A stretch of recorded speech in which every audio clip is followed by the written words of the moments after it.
Hello, my name is Carol May Whittick, your creativity and spiritual life coach and your host of Her Conversations, Tools for the Awakening. Her is an acronym for Higher Energetic Resonance. This is the optimal state to embody in order to attract our highest desires. What is the awakening? This is the moment in time when humanity rises up out of the darkness. Who is awakening? Each one of us present on earth today. Reclaiming our sovereignty, seeking greater possibilities in our reality and looking for solutions. We know being awakened is not a lofty ideal but a necessity. If we can transform ourselves, we can change the world. Guests on Her Conversations will speak to your spirituality, sensuality and soul. Listen to their stories and hear how they are in service to the world. Let their words and these conversations embolden and inspire you. Before we go into this episode with Dana Da Silva, I just want to share with you a couple of ways that I can support you. First, you can tune in to Her Inspirations, which is the sister podcast to this title, where in each episode I explore with you a different and deeper aspect of our spiritual and creative journeys. Also, save the date for Wednesday, July the 14th of August, where I'll be repeating the Creative Confidence Masterclass that was launched this month. Join me and join the community if you want to rediscover your creative abilities, explore spiritual practices to enhance your creativity, build a strong connection to your intuition, and learn how to integrate creativity into all aspects of your life. All of the links to these are in the show notes below. My guest this week is Dana Da Silva, who is a media advisor and has published her debut book, The Shift, a wide-ranging personal odyssey about a woman with mental and physical health issues and how she overcomes them. During our conversation, Dana shares about her experience with OCD that included sexual and violent intrusive thoughts and how she moved to healing and then publishing a book about all of her mental health struggles. She also talks about juggling author life and creating space to write as a single mum. So as always, I begin by asking my guest. Her is an acronym for Higher Energetic Resonance. When do you feel that higher energetic resonance? Probably the first thing that comes to mind is being in nature. When I'm out in nature, I don't actually get out in nature as much as I would like to, but when I am in nature, I definitely feel the most grounded that I am. But in saying that, also most able to connect if I wanted to meditate or just try and, take some quiet time. It feels so much easier just to tap into that. And yeah, as I said, I don't get to do it enough, but I feel like I have a very strong connection with nature, whether it's, whether I'm in the ocean or whether I'm out, in doing hiking or in the bush or in a rainforest. I just feel such a strong connection to nature. So I think that would have to be my answer for that one. And before we go further in the episode, I just want to give you an opportunity to introduce yourself and let everyone know about the work that you're doing today, Dana. Yeah, so I'm an author. I'm based in Sydney, Australia, and I'm a single mama with two little babies. Or they're not little babies, I should clarify. They're almost 3 and 4. But they're my babies. And yeah, I've recently published a memoir, and it's called The Shift, and it's obviously my story. It covers quite a broad range of topics. So it looks at mental health in OCD in particular, also recurrent UTIs. It's also a bit of a travelogue. So it covers my journey, a 5-month journey through South and Central America. And that's after the breakdown of my marriage. So there's a focus on relationships as well. And then it's also a little bit erotic. So there's some beautiful relationships that I have when I'm traveling overseas. And yeah, there's quite a bit of spice in the book with one of those relationships in particular. And it's a very kind of spiritual book as well. I have a very strong connection to my spirituality, and yeah, I do some plant medicine while I'm overseas as well, and tap into that. And there's just kind of this theme throughout the book of connecting with your intuition and your higher self and following your heart. So it's kind of like my Eat, Pray, Love story with a bit of like 50 Shades on the side and maybe a twang of Cheryl Strayed's book as well. So yeah, it's a lot in the book. So yeah, that's kind of what's been happening in my life recently, publishing that. And I also I like to write poetry as well. So I share a little bit of my poetry on my Instagram account. Great, great. Thank you. Thank you. There's so much to talk about there. First thing There's a is, lot, yeah. yeah, the first thing is I want to find out what prompted you to take that journey? Like what had happened just prior and you're like, "Do you know what, I need to just go off for a bit." What was the Yeah, instigation? so in order to go overseas on that journey, Mm. Uh-huh, what yeah. led to that? So yeah, the book starts off in my early 20s and I'm in a pretty new relationship and I end up getting engaged and I have this sudden onset of intrusive thoughts. So really confronting intrusive thoughts, so sexual and violent intrusive thoughts. And I think that I'm going crazy, basically. I have no idea what's going on. And the closest thing I can kind of link it to with my limited knowledge is maybe I'm developing schizophrenia or something. So I don't tell anyone, and I carry that around with me for a while. And I'm also suffering from recurrent urinary tract infections. So I've got those two things going on, like battling with my mind, but also my physical health wasn't doing so well either. And then I actually end up getting diagnosed with OCD, so obsessive compulsive disorder. And that is a huge shift for me. The shift, it kind of changes my life because suddenly I realized that I'm not going crazy. I'm not a bad person. And I start my recovery, my healing journey.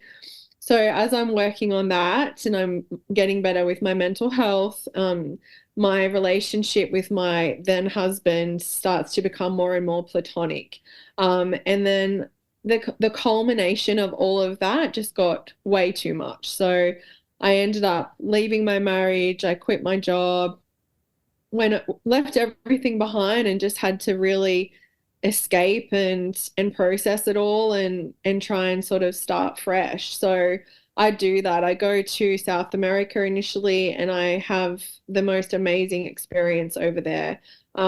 It honestly was just so life-changing for me, and I really finished up that trip feeling like I'd really started to figure out who I was and what I wanted, and I'd had started to trust myself again. And then I come back to Australia with ready to put a plan into motion, and yeah, ready to kind of go in the direction that I want. And then life throws me another curveball, which is sort of a surprise at the end of the book. But yeah, that was the journey. So basically, I guess getting into a long-term serious relationship in my early 20s. I suppose I was still very young, at the time, and we definitely grew apart. And then also there was all of their mental health and the physical health stuff going on as well. So it just got too much. So yeah, that was how I ended up leaving my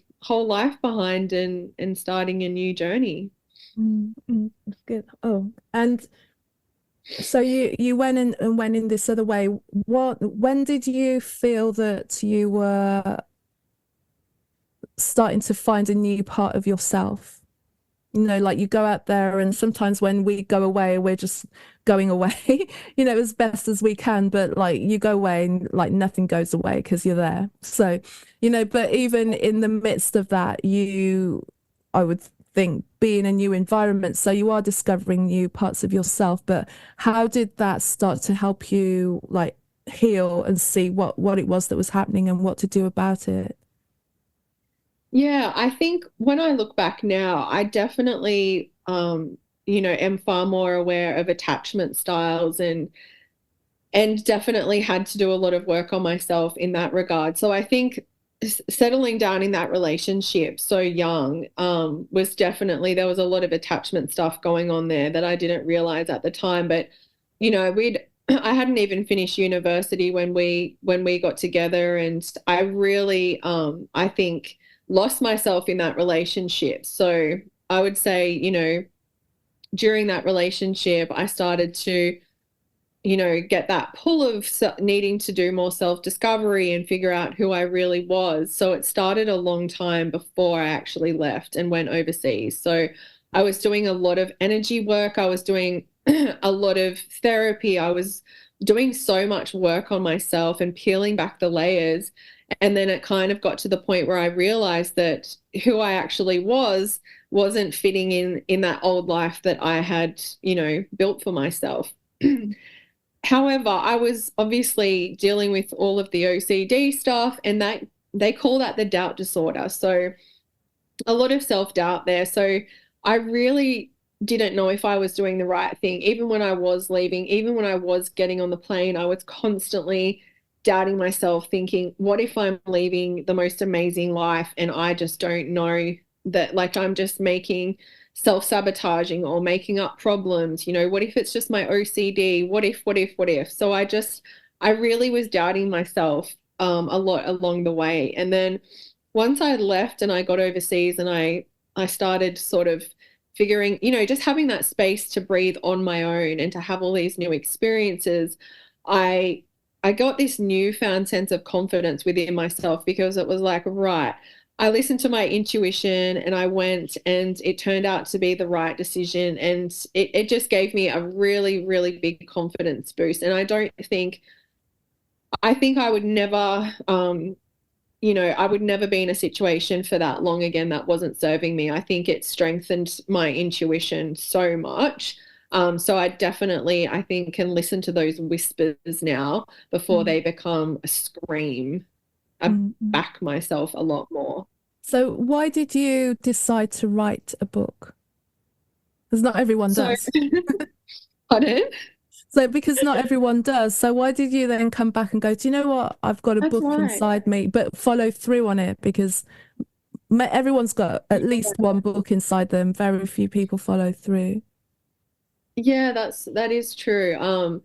Yeah, I think I've always been a writer since I was very young. I've always, even in primary school, I can remember, if there was ever an English, a writing task, that it was just easy for me. It was just very instinctive. And yeah, I've always had a love for words and for writing. And so I always grew up, journaling and things like that. And then I ended up going to uni and studying journalism, thinking I would get into broadcast journalism, but that didn't end up working out. And I have mostly worked in PR, like used my degree working in PR roles. So still always writing, but not always doing, a lot of the creative writing or writing for myself. But I've always been mostly writing in my jobs. And so I had like a blog, I think, in the past as well, like maybe two blogs even. I'm trying to remember now, but I've always just had a little bit of writing going on here and there. And then yeah, I was actually on maternity leave with my son, and I had this really like what we were talking about before, I had this window of time where I was out of the rat race and I was at home, and I was really lucky that my son slept well. So I had a little bit of time each day. So I would write. And at first it was just for myself, just to get things out on the page. And then it ended up turning into the book. And once I committed to writing that book, I just went so hard with it, because I knew that, my son wouldn't be little forever. He would go to daycare and I'd have to go back to work, and I would lose that precious window of time. So, and it was really beautiful because, yeah, obviously I was, enjoying my time with my son and being a new mum, but had this little window of time, each day just for myself, doing something that I loved and connecting with myself. So, yeah, it was a really beautiful time actually. And had I known then how much I would go into my book, I probably I was a little bit naive, like, oh yeah, I'm just going to write a book. But yeah, it took me 4 years in the end. So I didn't get it all done in that time by no means. But yeah, it definitely, I think I got all the writing done, and then yeah, I've been was editing for a long time after that. So Mm. yeah, I guess in terms of deciding to write the book and share it with the world, the things that I've been through, I felt like I had to definitely share that with other people who might be going through something similar.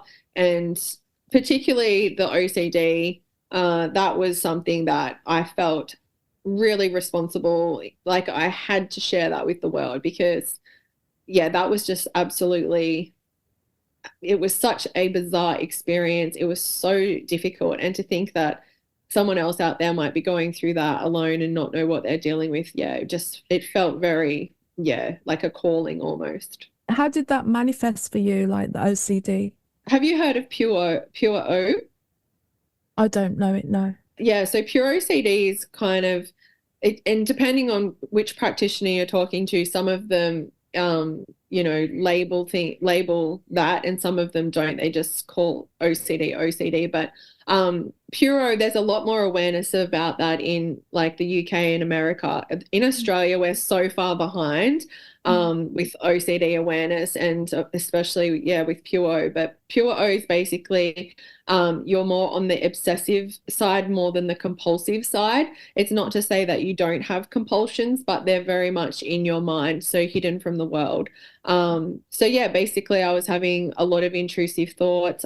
It started off with things like if I was in the kitchen cooking dinner, for example, I would be, chopping vegetables, and then suddenly I'd think, oh my gosh, imagine if I just took this knife and stabbed myself, or if I stabbed someone else, or if I was driving in the car, what if I crashed my car into this tree, or, Mm. like violent things. There were sexual things as well. So I was a stepmother at the time.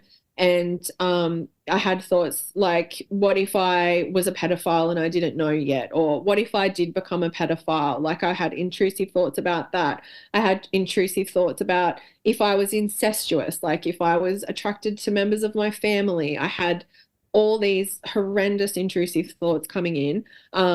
And yeah, it was basically just a really difficult time where I was in my own mind. I was too scared to tell anyone, had no idea what I was dealing with, and I had no idea that it would be end up being OCD, because I literally thought if you have OCD, you're washing your hands repetitively, you're flicking Mm. light switches on and off, like you have to have these outward facing physical compulsions.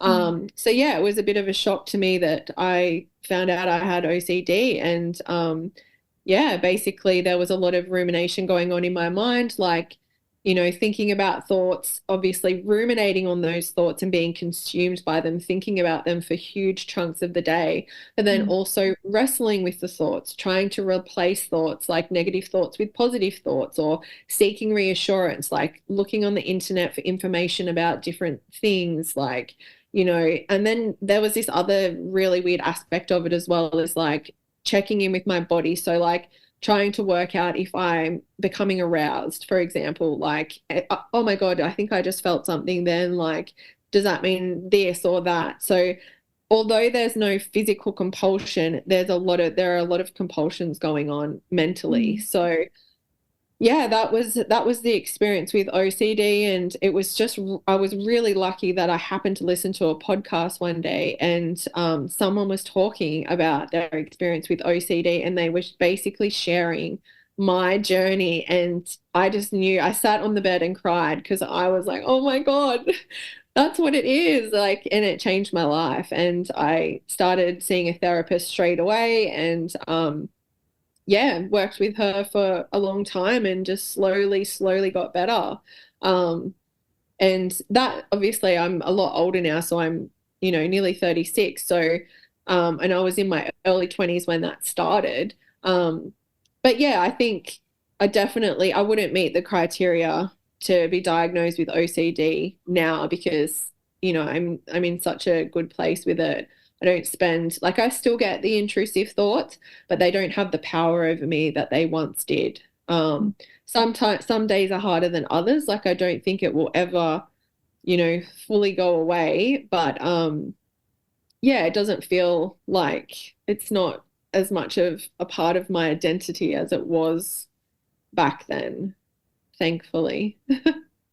Thank you for sharing, because I've never really known that much about it other than, like you say, what people think OCD is, and like, the constant hand washing and restlessness about those kind of things. Those are like the two expressions that get publicized or spoken about a lot when someone says OCD. But to know that there are levels and different kind of Yeah. iterations of it, I had no clue. What do you think may have been like a reason why that manifested itself within you? Did you ever find out? Yeah, I mean, it's been a tricky journey because I obviously am very spiritual, but I'm also pragmatic and like to, investigate all the different aspects and angles of things. So Mm. I first and foremost think that, the science and treating the brain aspect of it was, yeah, that has been the thing that has helped me the most on my journey. I have also tapped into more of the spiritual side of it, which has helped in some ways, but also made it more challenging in other ways as well. Mm. But yeah, in terms of why it manifested, I don't know if it's a trauma response. Like in the research that I've done, when I've looked at all, what information is out there about why did this happen to me, there's no clear answer. It's the same, I guess, as like why someone has anxiety and someone else doesn't. There can be many competing factors as to why they have anxiety. I know they're even looking at the way that apparently some people have a virus and then there can be a sudden onset of OCD. And Mm. there's a lot of work being or research being done at the moment because apparently there's been a lot of children who are going to bed one night, waking up the next day with OCD, and they're thinking that, yeah, there's some kind of triggering from a virus. So there's that. I've seen people talk about autoimmune diseases as well, and that there being a connection with OCD there. Mm. OCD is a very heightened form of anxiety, so I I've definitely always been prone to anxiety, and when I look back at my childhood, I can see little, signs here and there of, oh yeah, I was an anxious kid.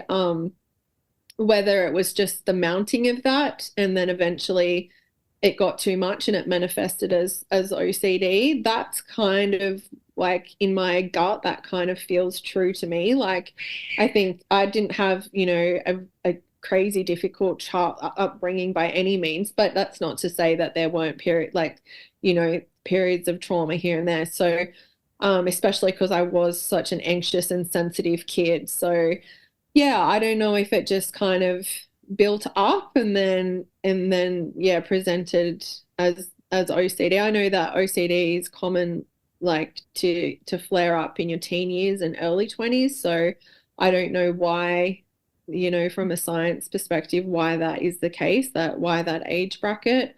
Um, but yeah, I've definitely gone down the rabbit hole as well with the spiritual side of stuff, but I wouldn't necessarily recommend that to people because I think you have to have a very strong skin for some of the spiritual stuff. And when I say spiritual stuff, I mean like going and doing deep energy work and like going into past lives and karma and things like that. So I think as well, sometimes I don't know if it's necessary if you need to know all of that in order to be able to move forward. And I think for a Mm. lot of people with OCD, we are very deep thinkers. We do have that self-doubt there. So I would say, yeah, it's hard when you're a curious person to not go there, but at the same time, I think, is it really worth it to go there? Thank you. That's what I was thinking as well. Maybe you would, because you'd taken that journey and then also journeyed into plant medicine and exploring things on such a deeper level that maybe, you saw a Crossover difference. there, yeah. Yeah, yeah. And, like some people do. I know when people are doing very, very deep work and are looking at things from like the crossover, basically that psycho-spiritual crossover where there is the science and there is a spirituality. And what is great to see now is that they're converging, or they're getting closer anyway, Yeah. but Yeah. there are more people that are really recognizing that these things are not separate from each other, and sometimes things can't necessarily be explained. And my understanding of a lot of science is that sometimes unless it's explained and explained and explained, and then loads of other people can see it and explain it, then it's not allowed to exist within, and be called science, because then if it's anything else, then it's called pseudo or psycho, like it's not there. But if it's somebody's lived experience, then it's real, just because you don't have like a peer-reviewed paper on it, which is just lots of people agreeing on the same thing, and then Yeah, it that's doesn't, right. then it doesn't exist, and I've had conversations before. I was on someone else's podcast where she was just like, oh, this spirituality, or like, and I'm like, okay, I don't, wasn't really sure why she invited me on. It's like, I didn't come here for a fight, you know what I mean? To like prove anything other and than to speak about what it is that I do, and but she kind of brought me through to, I think, let's look at it this way. Spirituality has such a broad, it kind of encompasses many things for many different people. So when you say spirituality, some people who are reading angel cards and using crystals and like Palo Santo consider themselves to be spiritual. And then others would be like, well, if you're not doing the deep work, if you're not really looking at yourself and you just want to be all love and light and in the cloud, then you're not really being spiritual. You're just kind of playing with the tools, which are not Yes, yes, right. necessary, The really. spiritual bypassing, yeah. Totally, yeah. That you're using all the tools to appear. You've got all the stuff. You're wearing all the things, and yet you're not really dealing with what it is that needs to happen in order to make that transformation. And I've seen it because I've been in groups where it was very much about doing practices that could take you out of your pain and keep you there for many, many years so you could suddenly feel great, and you're feeling great in a way that we might take a pharmaceutical remedy Yeah. to kind of take you out of your pain, but you're not dealing with the symptom of the pain. But Mhm. there are energetic practices and things that you can do that will mean that you're not feeling the pain, so you don't feel, so you think you're okay.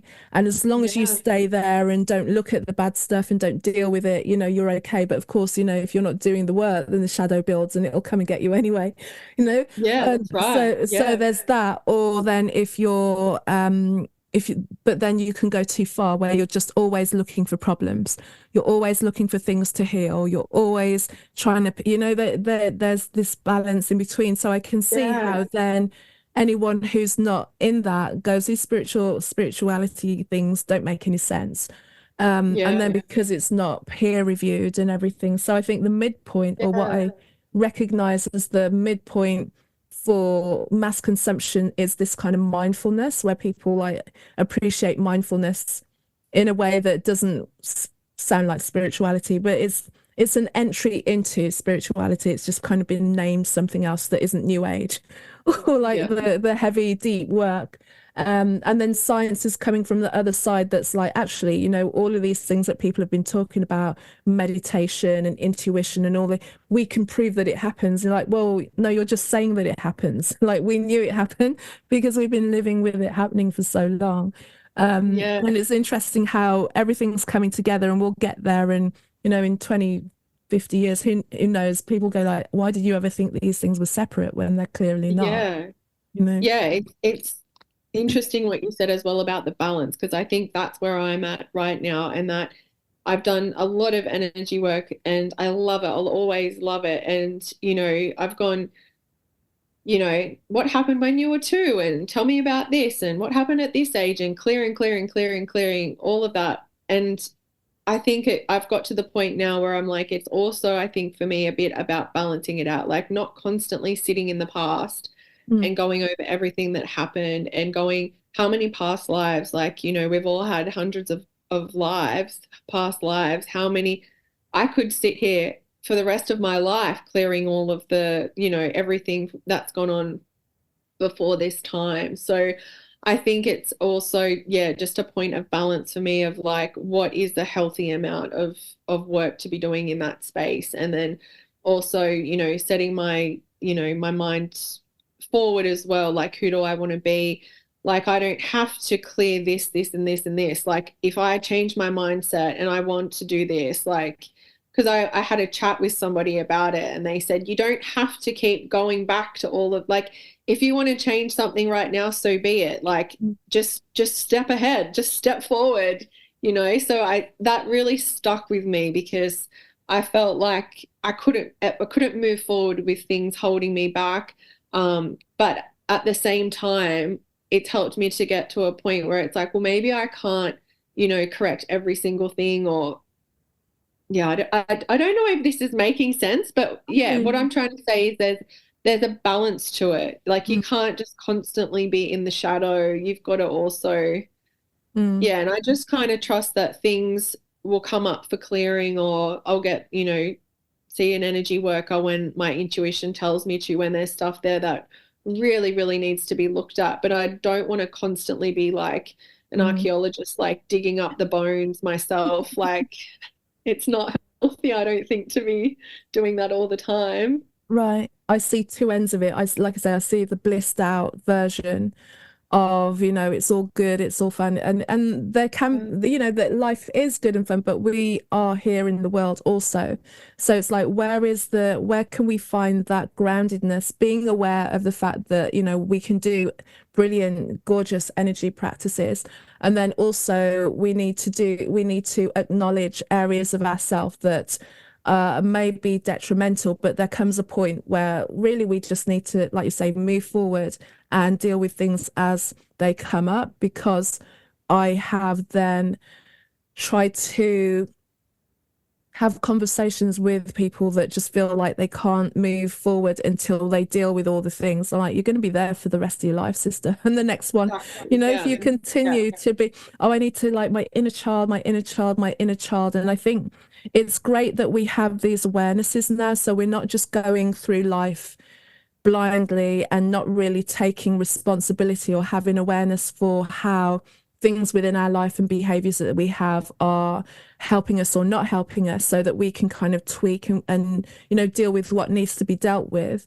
But then also there comes a point where sometimes some of these practices or some of these phrases are used for people to kind of excuse a reason why they're caught in this like limbo of this endless healing loop, where you're always looking at your flaws and you're always picking up blocks, and you're always, these nice juicy words that can explain things for you, but then as empowering as they are in terms of they give definition to things that are in your life, they're disempowering when you use them as labels and reasons why you can't do or be. There's this, it's finding that right point as well. I think as well, as we're saying, it's all the balance, but I think as well for me, it almost felt like the pain body. Have you heard of that expression? Like how I don't want to hold myself in that pain body experience for too long, and whether there was like an element of like fear of stepping into the next version of who I needed to be. That's been coming up a lot for me lately as well. So it's a journey, and striking the right balance with it for Right for sure. you. And I suppose I live in a bubble of sorts, really, because the majority of the people that I speak to are aware of all these things because it's part of their life. Either, it's part of their work or it's part of something that they do. So on some level or another, the things that we're talking about are just part of our conversation, because we have an awareness of it to some level or another.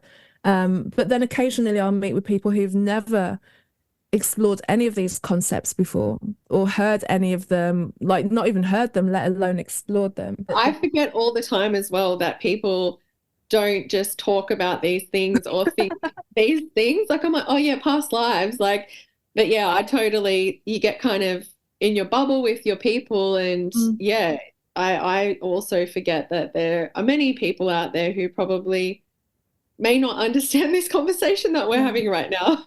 Yeah, yeah, and it's but I recognize how their life is different, how their life experience is different by not having these things as well. And it's not to say, not to sound superior, but when then she says but, which means the opposite. But not to sound superior, but having an awareness of things means that then when when you recognize that other people are going around in circles or have a blind spot around something, it's clear to you where they need to go.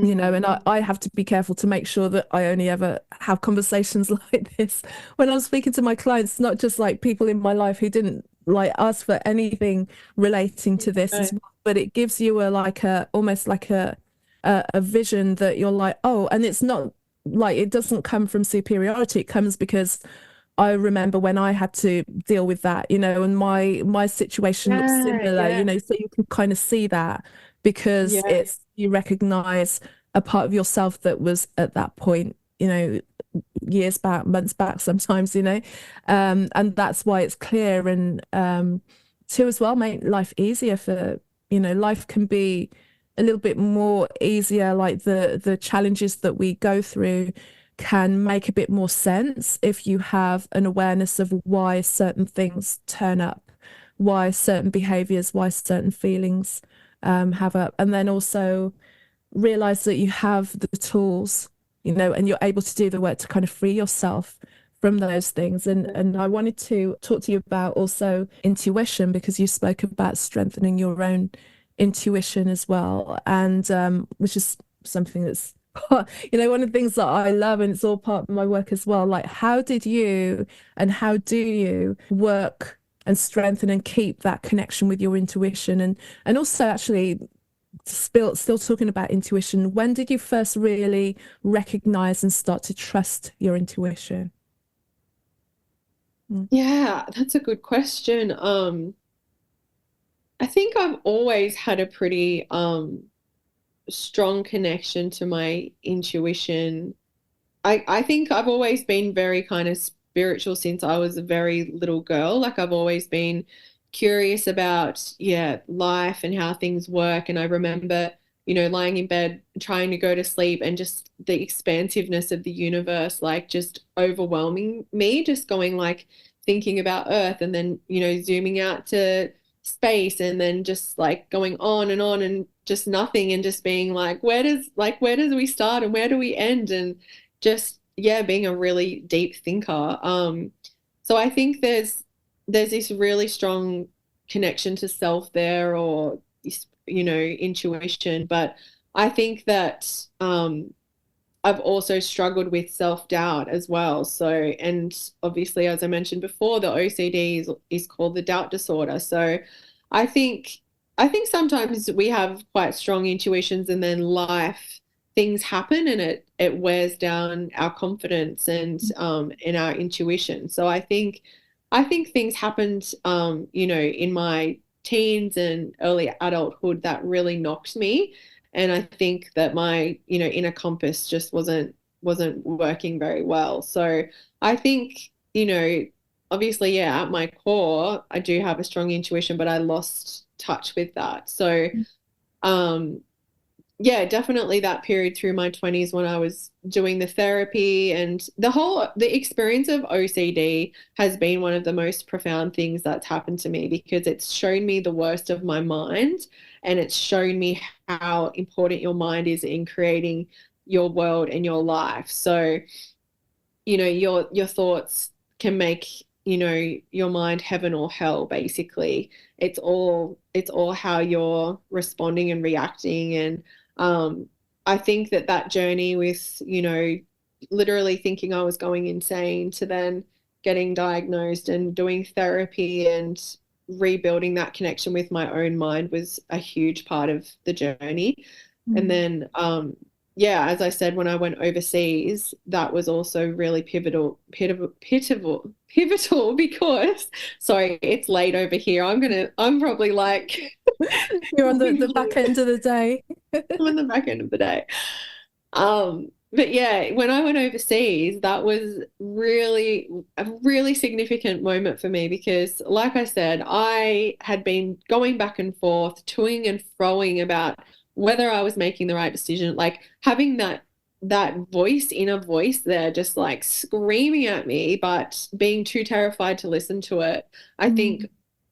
following that and yeah, just choosing to follow that voice was a huge thing for me, and it kind of gave me a lot of my confidence back. I think Mm. getting, things that happened later on in my 20s kind of gave me that confidence back that I had lost. And Mhm. then it's just continued to build and build and build from there. But I think that felt like a real death and rebirth, that experience, because yeah, to think that you're going crazy and to have to kind of build yourself back up from there, like that's like rock bottom. Like, who am Mm. I? What am I capable of? Who even, like, am I a good person? Am I a bad person? It's like basically having to, rebuild your identity again. So, as hard as it was, I think it made me a much stronger person.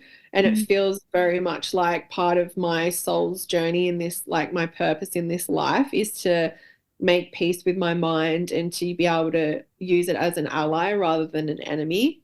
Like Mm. I'm a Gemini. I don't know if you know much about astrology, but I'm Ish. Gemini sun, Gemini moon, Gemini Venus, like I've got a lot of Gemini in my Mm. chart, and that's very much like a mental sign. So there's just so much mental stimulation there. It's definitely something that I will be working on for the rest of my life. It's hard in a lot of ways, but it also is, I'm a very creative person. Like I don't think I would be able to write about certain things. There's blessings to it for sure as well. In this lifestyle of go, go, go, I think it does take a lot to stay connected with your intuition.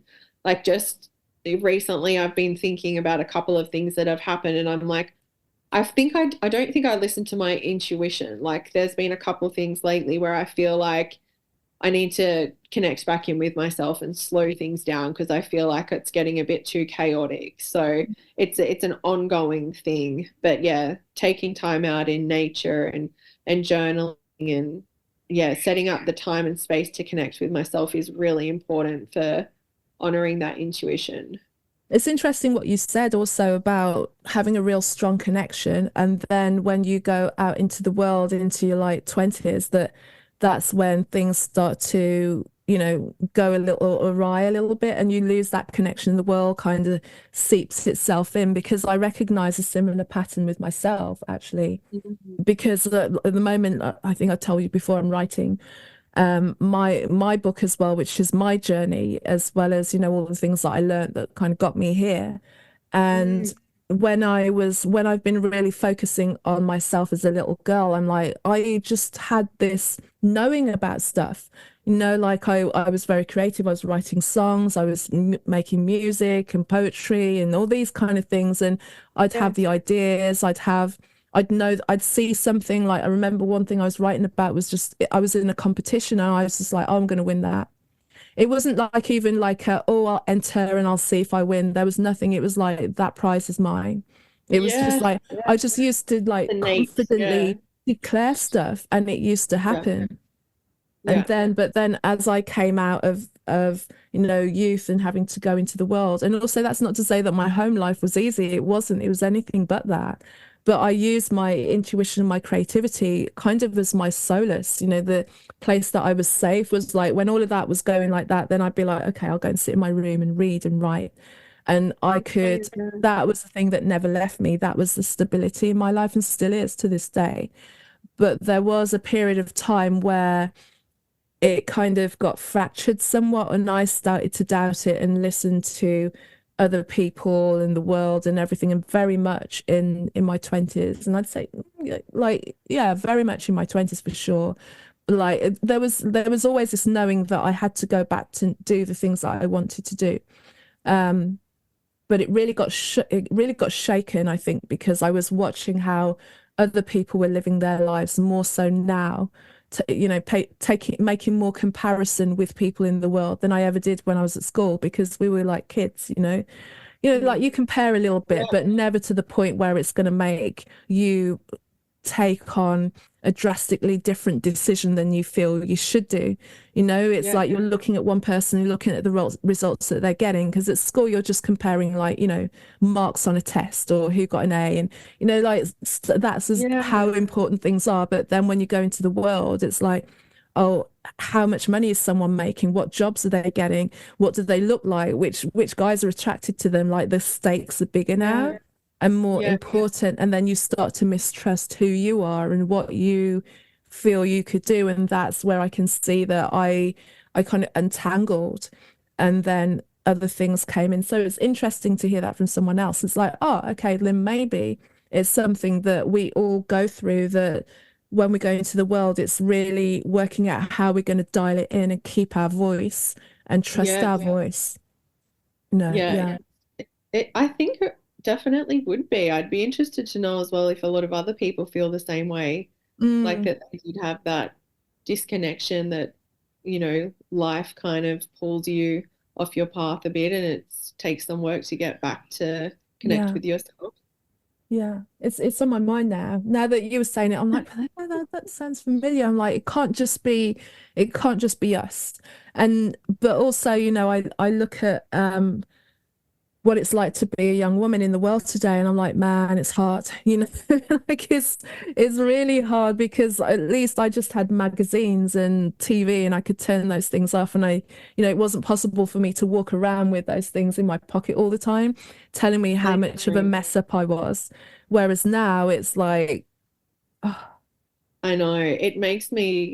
I'm nervous about it because I have a daughter and, my son too, like just being exposed to so much. Like we only got, I think, MySpace when I was nearly finished high school. So I'm so grateful that that was the case. I'm as much as obviously I'm meant to be here right now, I would have thrived in the 80s. I should have been like living my best life in the 80s. I don't need the phones. Like I would have just with the old landlines picking up, calling, having to say hi to your like your friend's mum and dad to get to talk yeah. to them.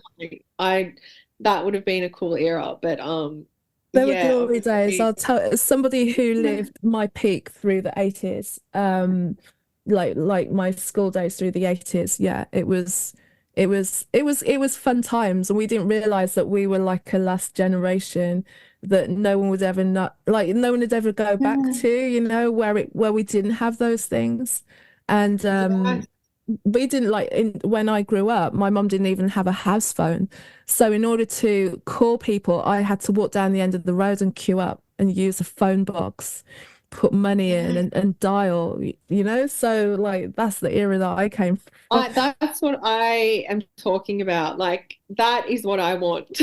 Yeah. It I, was like fun times. I mean, this is how, like, this is my age now. So I remember when Kylie Minogue was just some girl who was in Neighbours. She wasn't even pop star yet. I thought you were the same age as me. No, You no, look no. so young. It's blowing my mind that you went to high school in the 80s. Yeah, so Wow. yeah, I'm 51 now, I'm 52 this year. So I left school in 89. Yeah, that was my year. Wow. That was a good time. It was fun. I was born in 88. So, but my dad said, I remember he said to me, because I said, how did you organize to go out? Like, did you have to call your friends and on the landline? And he said, no, he said, if you just go to the pub and see who's there, you just go and just run into someone. Like, it was just totally different. And I love Yeah. that. Or I love that you just, you make a verbal yeah, agreement. It's like you make a verbal agreement and you show up. It's like yeah, it really wasn't complicated. It's like, where should we meet? We'll meet on so and so day at this place, and you were there or yeah, you weren't there. Um, and I remember even during the school holidays, I'd write letters to my friends. We'd be pen pals, you know, so we'd send letters to each other over the yeah. snail mail, you know. So it just kind of, I love there was that. time, there was space, we were able to be bored. We were Yeah. like, you know, it just there was just more room in our minds to imagine stuff. Whereas now the imagination, you don't have time to imagine, or you get into a sense of like, oh my God. And the thing is, like, I can't, say, oh, it's just the younger generation, because I'm surrounded by technology now and I use technology to work. So I see how now it's like, oh, let me just pop into, I notice those things about me, but I've still got the memories of when we didn't have it and the world functioned fine. It did. Yes. It was I okay. don't know why my soul chose to incarnate now, but obviously I'm meant to make peace with the technology. Yeah, I yeah, just haven't got there yet. But definitely have no idea what's coming for me with my kids and what they're going to be exposed to when they're teenagers. And yeah, yeah. I think it's no. interesting, and because I still kind of like mentor some young kids as well, and they're like, you didn't have it's like, what? Like, yeah, and like I listen to music on cassettes, like, what? My only concern, I would say, is that with all this technology and going back to intuition, I play around with AI anyway, so I see how convenient it can be, but also not, it's never better than me just like slugging it out and trying to come up with something when someone asks me, because I want to see my voice there, especially if I'm putting my name to it. If I'm putting my name to it and saying something is me and written by me, then I want it to be written by me and not Yeah, just 100%. like a generic Yeah. thing.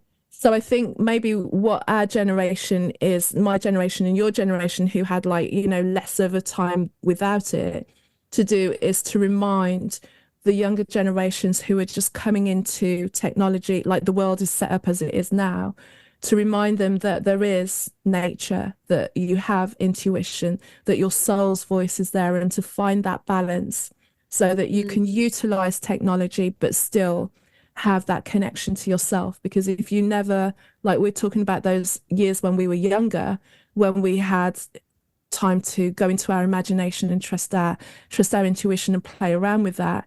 If you never develop that connection, then you'll never know that you've lost it. That's the part where I'm like, if you never know what it is to just dream, close your eyes and dream of something, and you're just knowing that you can go and tap on a screen and get responses back, you'll never realize that that's there for you. If there's anything that I think we're here to do, is to just kind of remind them that things function without it. It does. The trees will still Yeah, grow. that's right. Like you said, they don't know any different to miss anything different. Mm. Like it's so, my kids don't have iPads or anything like that yet, so I'm still in this lovely little bubble. Oh, But good. so yeah, I guess, and there's quite a natural connection to nature there, I find, with young kids. So I guess it's just continuing to build that for them and keep pushing them in that direction. Yeah, yeah. Beautiful. It's been great speaking to you. It's been so much It's fun been lovely connecting with speaking to you. you as well. Thank you for Yeah. having me. And thank you for staying up late. What time is it for you now? Oh, it's only like 7:23, but it's just that crazy time. Like I can hear the kids running around and squealing, and They it's just need that you. mayhem of the like dinner, bedtime, like routine. Yeah. Got it, got it. Can you No see worries. I'm just fading, aren't I? Sorry. That's okay. No, you're not. It's like I was just aware that it was like the side of the day for you. But like let everybody know where they can find you, Dana, as well, like your book and your social media and everything else. Yeah, so I'm writer Dana Da Silva on Instagram, and haven't got a website up at the moment. So that's Mm. where everyone can find me if they want to say hi.